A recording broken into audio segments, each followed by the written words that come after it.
Hey, what's going on YouTube? Marine X back at it again. It is time. The family bug out bag. This is now for a family of 7. Last time I did this was for a family of 4. The kit has significantly changed since 2020. I think I did this in late 2020 or maybe early 2021. Whatever the case may be, this is going to be a long one. Chapter markers down below. Check out my family bug out kit for a family of 7 for 2023.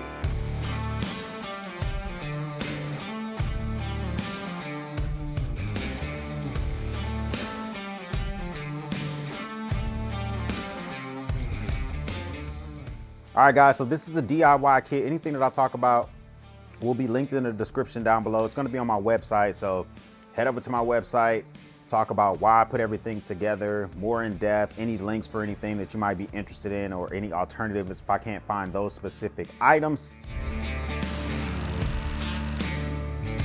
I guess the thing to think about is, why would you want a bug out bag? Of course, I have blackout bags. I have survival kits. I have kits to basically help us to survive for 3 to 5 days up to a week here inside of the house, which is a higher likelihood than you having to leave. Quake kits, hurricane kits, blackout kits, those should be your first focus. So I think your first focus is how to survive in your house. Your next focus should be how to get yourself from point A back to your house, a get home bag. This is kind of the worst case scenario, the bug out bag, whether it's for a family, which is what I have here, or it's for an individual, whichever one. Just, this is kind of your third line. If there's some type of civil unrest, urban unrest, epidemic, pandemic, something that drives you away from your house, where people may all of a sudden want to take the things that you have, or where you are is no longer safe. It could be an EMP, it could be some type of disease, it can be some type of civil unrest. These are, these are not highly likely to happen, but if they do happen, I think that preparation is more important than not having it at all. So my kit has kind of evolved over time. So when I initially made this kit, there was no way I was convincing Mrs. X to carry any type of bug out kit, especially if we were going to have to walk.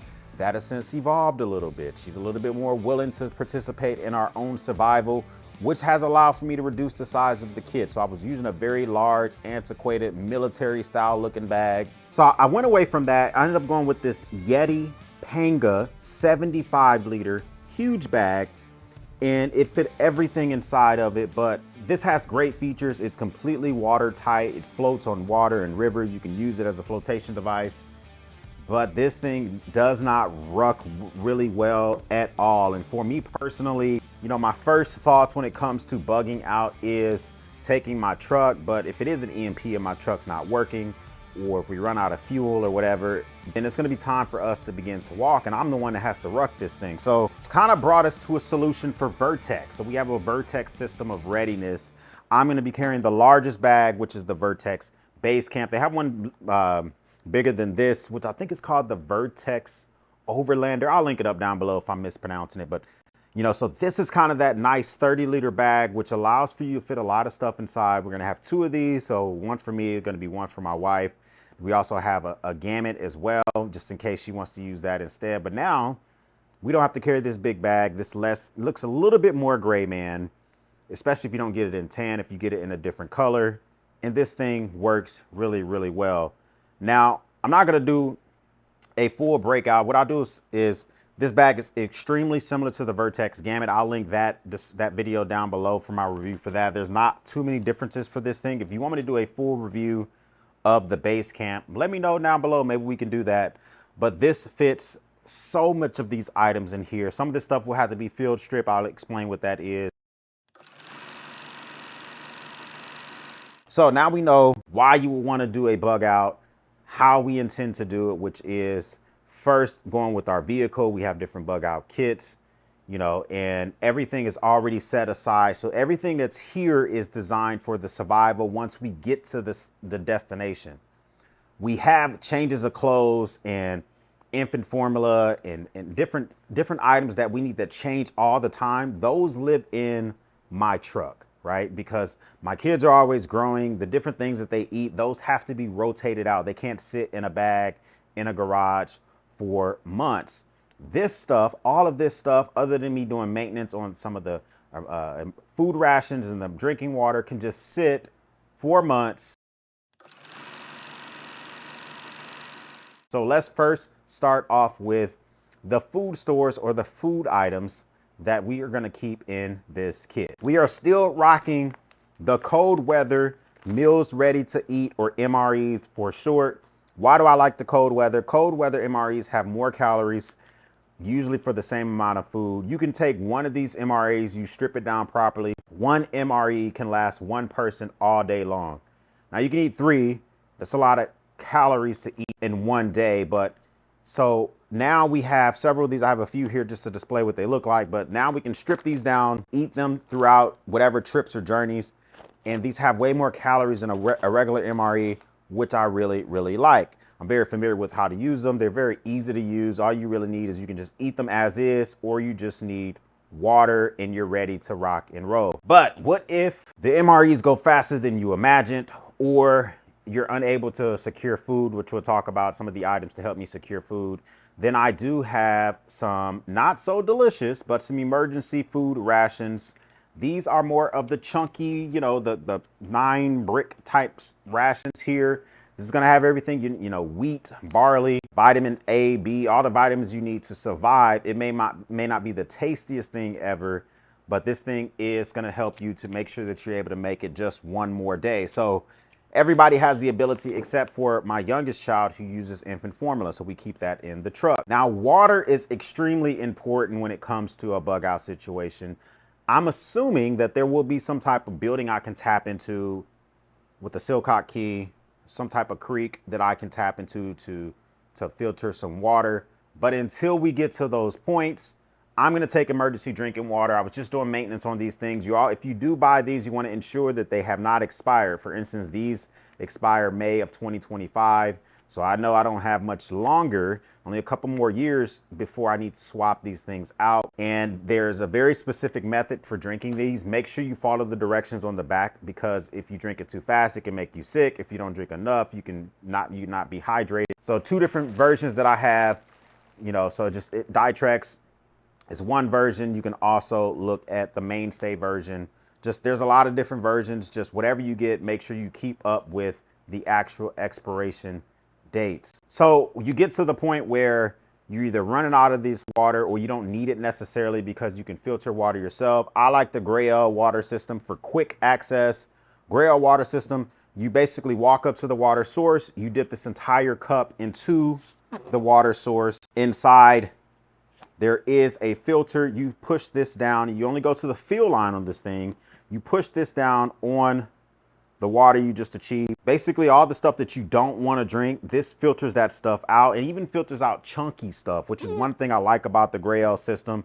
So I have the larger one as well. Same exact concept. You scoop this in, you can take this and you can drink directly from these water sources. So that's one way. The only thing about these type of systems is it's really designed for just my wife and I, and maybe my oldest children. Maybe we can bring these back to camp. That might be something that we can do, but it's going to be better if we're going to be able to do massive filtration. We'll talk about that here in a second. We also have some of the 64-ounce squeeze bottles. Now, these are 64 ounces where we would gather the water and then you would hook the actual filtration, the SAR filtration kit to the top. And you can drink directly from these as well. So 64 ounces here, two squeeze pouches that you can run through a filter kit. We also have the Grail system here. But I'm thinking about long-term water filtration. So we do have a 2-gallon water bag. You can gather water up, and then we have water treatment tablets. Now, here's the thing about this is that this is going to treat the bacteria. It's going to kill odor, stuff like that in the water, but it's not going to get rid of the chunky stuff. We'll talk about how we get rid of the chunky stuff in water as well. But so between the 2-gallon bag and the water filtration tablets, this is going to allow for us to have a system to drink water, especially if we go to a place that has a creek nearby, which my bug out location is creek ready. Hopefully yours is too, so you have a source of water all the time. So now this is only a finite number, but we have Kleenex. Kleenex is going to be useful for, of course, wiping faces and stuff like that. But for initially getting out to our bug out location, we're still going to want to have some of the creature comforts of home until we can transition away from it. Hopefully we're not at our bug out location more than 5 days, but if we are, this is not going to last that. But if it's only, 5 to 7 days, this is enough Kleenex to be able to wipe your nose, wipe the rear side, have a comfortable level. Speaking of the rear side, we need to be able to create an actual hole away from our camp. That's why it's important for me to have an entrenching tool or an E-tool. This is just a glorified shovel.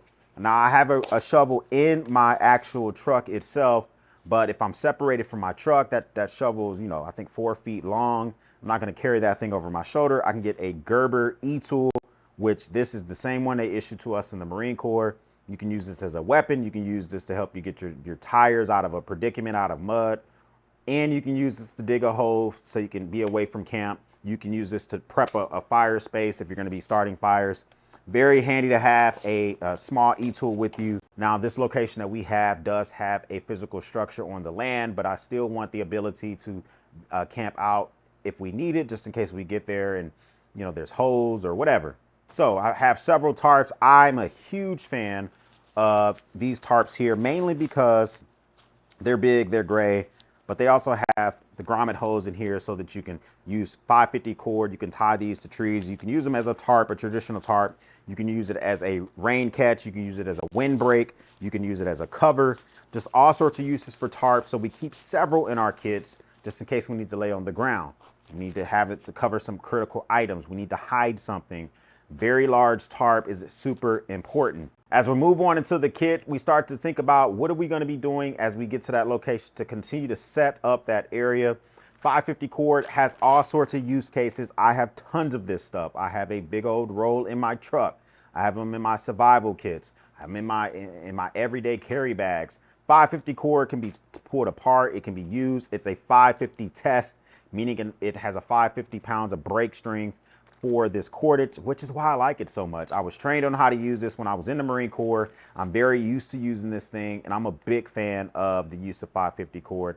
You want to have some type of cordage to tie down your tarps, to tie down different things, to make knots, to use snares, which we'll talk about here in a second. But cordage is extremely important. I'm assuming you're going to have a pocket knife on you already because you do watch this channel. Moving on to the next creature comforts of habit. We also want to make sure that we do have some type of survival candle. So I have 196 or 115 hour candles that you've seen in my old bug out kit. That is now moved to my truck. But on my person, we're still going to have a 36 hour survival candle. I like this. This is way smaller than those 115 hour candles that I had before. This one doesn't have liquid. So the way this candle works, it does have 3 wicks. You don't have to light all 3. You can light one, burn no more than 3 hours, then light the next one. Basically, all together, this thing can go up to 36 hours, but you can really milk it if you really know how to trim the wicks down, keep them no longer than 1/4 of an inch. So these need to be trimmed down. But just to use this in a survival situation, you can really milk this out. And this is way smaller than my old solution. So when we get out to that site, we want to have some type of fixed blade knife. I always have a folder in my pocket, but having a fixed blade knife is super important. Now you have a couple of options. So my wife's bag will have the SE number 4 knife. It's a smaller, very durable survival knife, plenty of jipping. I like this thing and great warranty. Randall's Adventure Company is a great company overall. American made knife, has a great Kydex sheath, and it's very slim. This is something that you can take out of your pack and quickly put into a pocket or your belt line. This is gonna work really, really well. Something that's not so easily put into a belt line is the Gerber Infantry number 2. This is a fixed blade knife that has a glass breaker on the front. It's a very bulky knife that has a great, great, great feel in the hand. This one, unlike the SC, does have partial serration, so it's not a plain edge knife. This is gonna be the one that you're gonna do more banging with, hitting it with logs, etc., etc. You don't need a clean cut of a rope, but you need to cut that rope. You wanna have a little bit of serration, which is super important. Also, once this is back in its sheath, this glass breaker also kind of changes into a hammer as well. So you can use this for hammering of stuff. I don't know what you're going to be hammering out in the field, but maybe your location needs a requirement from some type of hammer. But Have a couple of knives with you. Super important, in my opinion, to have something bigger than your pocket knife, unless your pocket knife is some type of beast that we've never heard of. Speaking of some type of beast, I like to have different flashlight options. So my truck has flashlight options, but I own several of these Streamlight ProTac. I think this is the this is the HL5X. This is a very bright, aggressive light. I don't know the max lumen output, but I know that it will definitely scare somebody, illuminate a path, illuminate lights, strobe mode. Very bulky. The only complaint I have about this thing is that you have to take the batteries out to charge them, and they're micro USB instead of USB Type-C. So I do have to ensure that I keep that cord. That cord is in my truck because I don't want to run out of these batteries. You guys know I prefer AA or AAA only, but when you're trying to light up forest, if you're trying to light up woods, you want something stronger than a AA battery. And so this is going to be something that's fantastic for that. So I'm a big fan of this. And I think it uses, what type of batteries does this thing use? So this uses two SLB26. These are 2600 milliamp hour batteries. That's a lot of juice. You can buy extras and keep them with you.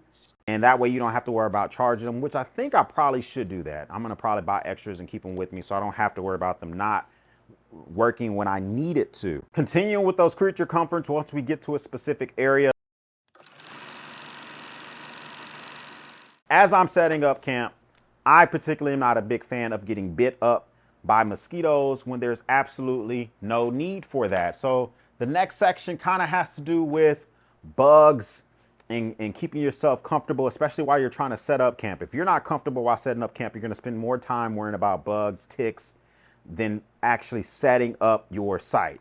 So I do have some head nets, which are going to be good to keep mosquitoes away from your face. I'm going to wear long clothing. I usually wear 5'11" type of clothing to protect my entire arms and my entire legs. But my face, head nets, two of these, one for me, one for my wife, if she's out there participating, getting our campsite set up. We also have a this is an extractor kit. So if you get bit by some type of snake, or if you get bit by a wasp, if you yourself are allergic, this is an extraction kit to try to extract, because you cannot suck the venom. I guess you could. I don't know how to suck the venom from a fresh snake bite, but this kit will allow for you to extract the venom from a fresh snake bite or some type of poison or whatever the case may be until you can get to medical help. Is it 100% foolproof? Probably not. There's probably going to be some left, but hopefully it's such a minute amount that your body can fight it, or you get all of it. You're close enough to emergency services that you can get help. So I'd rather have this than and not use it than need it and not have it. It's so small, it's compact. You might as well keep it in the kit as well. So I'm a big fan of these lock sacks. These are waterproof sacks. I'll link these up down below as well. These things are just perfect for if you're DIYing kits like this. You can put items inside. They're not going to get wet. And one big thing is we also have some tick and insect repellent.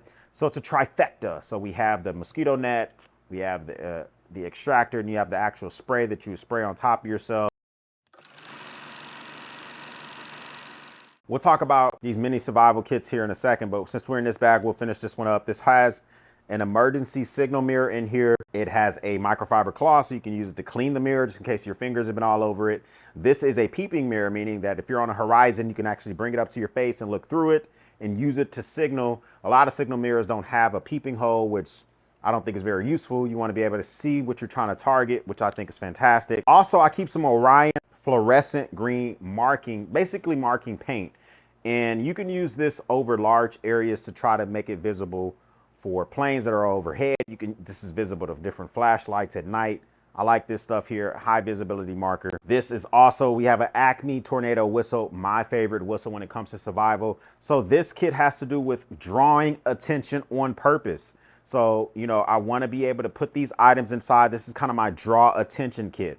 So the signaling mirror, the dye marker, and everything that's inside to try to draw someone's attention to bring us some type of emergency or to help us out if we're having that type of emergency. But you're not going to necessarily always want to have that if it's a bug out situation.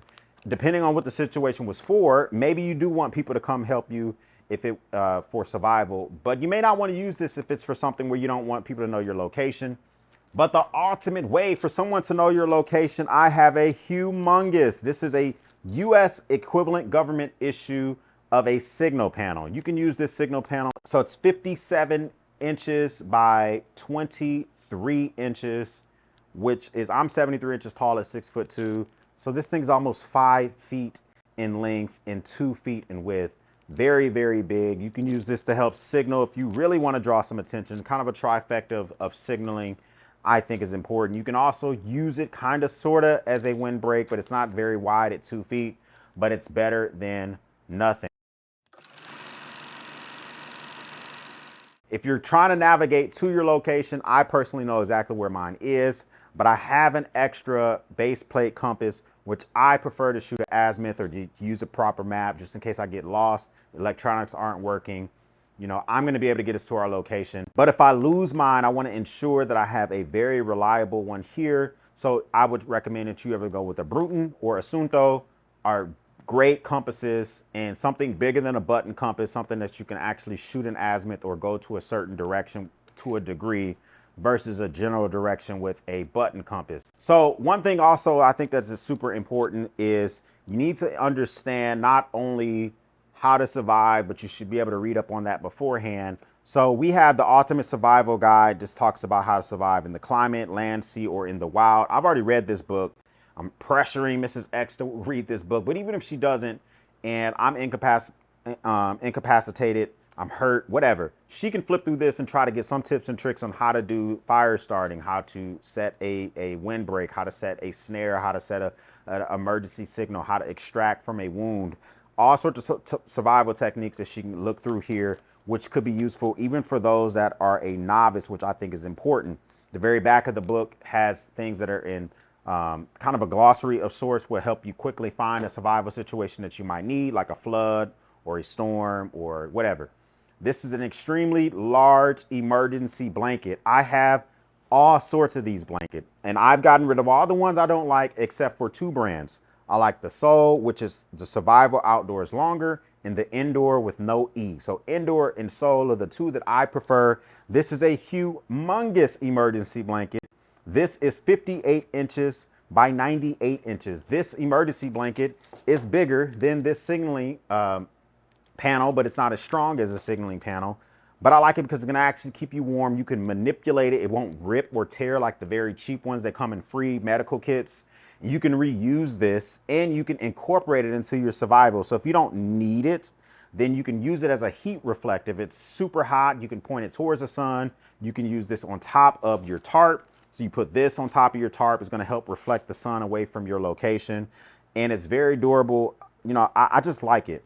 It's also way quieter than a lot of the ones that you get for free in a lot of kits. So if you're trying not to disturb people that you're next to, if you're cold, or if you're trying to be quiet because you need to be quiet in a situation, I prefer that one more than anything else. Finally, it's going to be important to know some basics of first aid.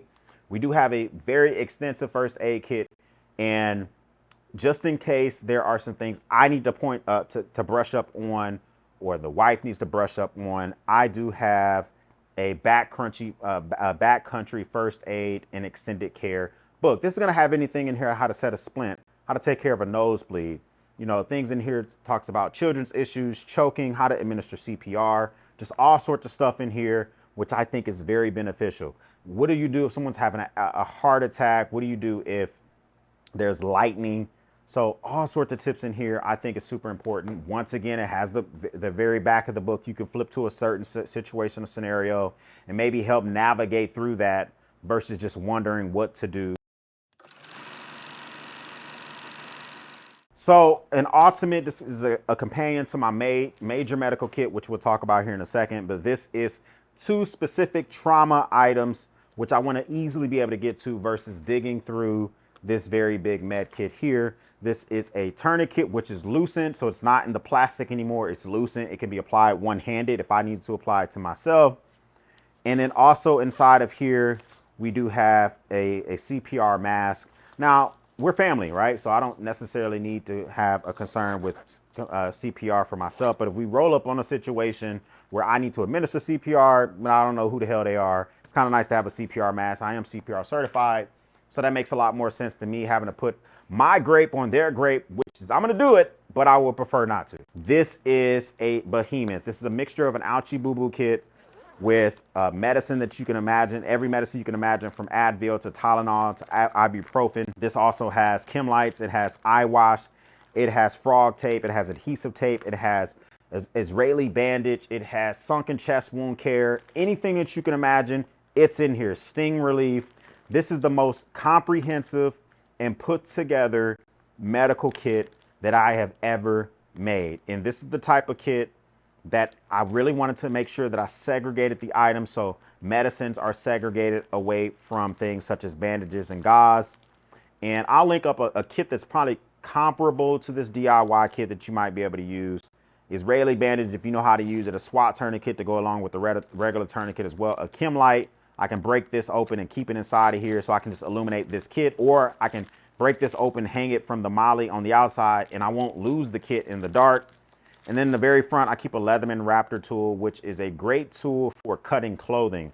So if I need to cut the clothing off anybody in my family, I can quickly do it with this tool versus a knife, which I don't really take a pocket knife or this survival knife towards, my 2-year-old's chest if I need to cut it open for any reason. Or even a stranger in the woods, I would prefer to use a pair of proper medical scissors. Don't use the inky dinky scissors. These, if all you have are some scissors like this, then I get it. But when it comes to an actual pair of durable scissors, the Leatherman Raptor rescue tool is a lot more durable. It's a lot more hefty, and it can cut through thicker clothing. It also has a glass breaker inside of this thing. So I'm probably gonna end up replacing this actual pouch with a pouch from VanQuest. I just need to find a VanQuest pouch which is big enough for what I've done here. This VanQuest pouch is the pouch that I keep an armrest in my truck. It's not big enough to accommodate all the items in here, as you can just significantly bigger, but VanQuest makes way better pouches than this thing here. So I need to figure out a VanQuest solution as quickly as possible. VanQuest, if you're watching this, holler at your boy. I need something. It looks like it's about 5 liters. So maybe a 5-liter pouch would be pretty accommodating. Survival sewing kit kind of sounds a little weird. It sounds a little janky. I have 2 sewing kits. This is a kind of a regular sewing kit. A survival sewing kit is kind of a little bit extra. So a regular sewing kit has a regular needle inside. It has a bunch of regular thread inside and, a tape measure so you can measure your waist, all that type of stuff. A survival sewing kit has needle and thread inside, but it also has hooks inside. So you can use this stuff for fishing. It has bigger, more shiny items for fishing inside as well. Doesn't have as much thread as a regular sewing kit, but I want to have both of these to make repairs to the clothes that we're going to be bringing with us, to make repairs to any tarps. Or if I need to string 2 tarps together, I want to be able to take a sewing kit with me so I can make a little tarp into a very big tarp.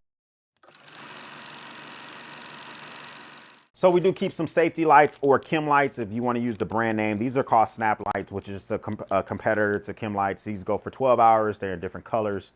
Green, illuminate your campsite, let your kids play with them. I have tons of them, so my kids won't die, freaking be bored out there as well. Now this thing here, I thought these things were complete gimmicks, but they are not. So the thing about this is this specific wire pocket saw can easily take down a 2-inch thick branch of a tree. I've tried other ones. They can't even do like 1/2-inch branches without feeling like your fingers are gonna fall off.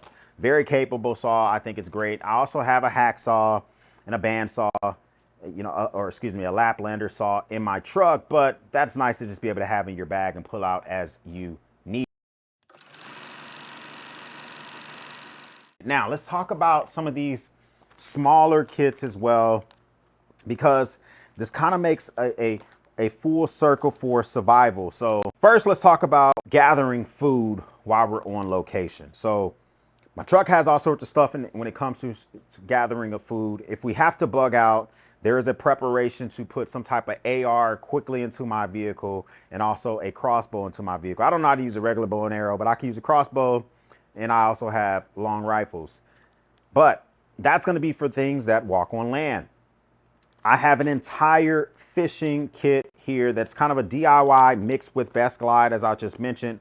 So here I do have the Surviving Fishing Kit by Best Glide, which is a fantastic kit. Around this here, it does have a little bit of kind of a Ranger band or tape on it, which is flammable. So this tape you can take off.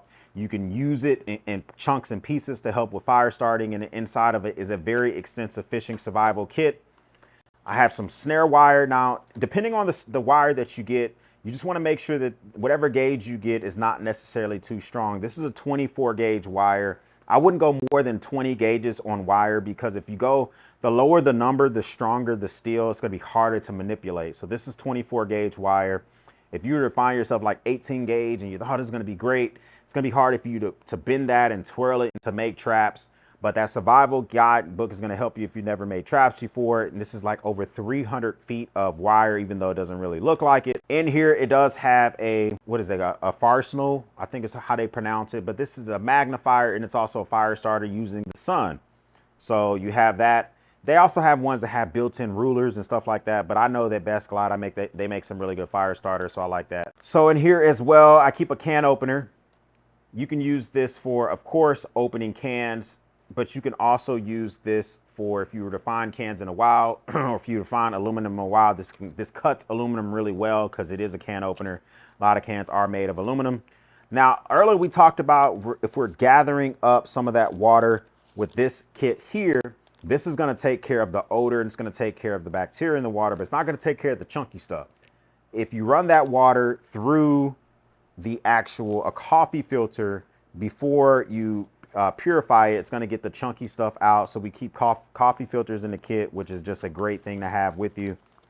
We have regular matches in here. These are really for smoking cigars, because I do have waterproof matches in here, but I have regular matches in here. A whole lot of foil, which is going to be good for, is a good use case for cooking, but it's also going to be a good use case for tearing and using in small increments for fishing. So a ton of foil folded up in here. We also have an entire advanced fishing kit. This is by Best Glide as well. The thing I like about this is like a military speed hook type fishing kit, but this comes with directions. So if you've never used it before, I will always advise you, if any of these fishing kits that you buy have directions, keep it. Either read it and learn it, or take the entire directions and fold them up and just put them in a kit. So now I have this entire directions inside, just in case, I haven't fished with this kit before, or I haven't fished with it in a while, or it's my wife or somebody else trying to use it. They can bust this thing open and try their best to figure out how to do a little bit of fishing, which makes a lot of sense. So this is the kind of like trapping of small game / fishing kit, which is going to be hopeful for maybe trapping squirrel, catching some fish, stuff like that. And where we're going, our tank has tons and tons of catfish and bass in the two tanks that we have on property. So I actually don't think we're having any issues fishing that area, but just in case, you want to be able to have something like that as well. Now, when it comes to, you got the food, you want to be able to be comfortable with a fire to keep yourself warm, or if it's, the summer like it is now, to at least cook your food. So this is an entire fire starting kit, a DIY kit. Once again, one of those waterproof bags that I talked about. So we have a little pen and pad in here that talks about what method worked best for me. Which area did I go to? Where did I walk to in the woods? And I can use that azimuth. If I shoot an azimuth, okay, listen, I went this specific direction. It has extra tinder, or has a lot of leaves or wood that I can use. Which one of these methods work best for the environment that I was in? Did I use did I use matches? Were they not able to be used because of too much humidity in the air? Did I use something else? So I want to be able to write that down. We do keep a bunch of fire starter tabs in here. One thing I like about it is that there are only 10 in here, but if you break them apart, you can really probably get 20 or 30 uses just from these tabs alone. So this is like 20 or 30 fires, depends on how you break this up. Probably more than that if you know what you're doing. So once again, another one of those magnification lenses, so that we can start a fire, or you could just have a magnifier, but redundancy is key. I use Best Glides. There's only a couple of companies I like when it comes to their actual, these actual fire starters. They're sold all over the place, but I don't trust too many of them, because some of them, when it comes down to a ferro rod and a striker, they're just not going to work. But I really want a reliable piece of ferro rod, because if I get out there and it's not, I don't know, the combination of putting this together. Some of these cheap ones, like this is the one that came with a medical kit, a mini survival kit that I have. I would not, if I only had this, I would use it, but I just don't know if I would trust this when I have the option of getting something that I know is very reliable. Two things of waterproof matches, fire striker on the outside, which is cool. There's extra strikers on the inside. And then there, at the very top of this, there's also some of those fire starter tabs. So even more redundancy. This is a folding razor blade. You can use this for cutting, for food prep. I don't have any extra razor blades with me. Maybe I should keep some extra with me, but great for food prep, which I want to kind of keep that near the fire starting materials. This is some repair tape by Best Glide. It looks like it's basically kind of made up of duct tape. It's a little bit, the chemical makeup is a little bit different, so it's not as sticky. So meaning that this part here won't be sticking all over the place in if it's next to other garments, but it's still really good for repairs. If you don't want to buy repair tape, you can just buy duct tape. If you buy duct tape, just make sure it's in its own container, because these items here can get really sticky and gunked up, and you really wouldn't want that.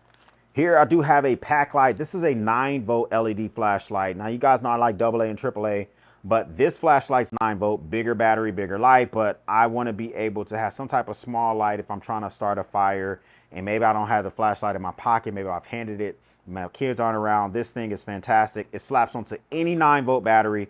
It's a bright, very nice light, LED light. Lasts like 1,200 hours, which is a long time.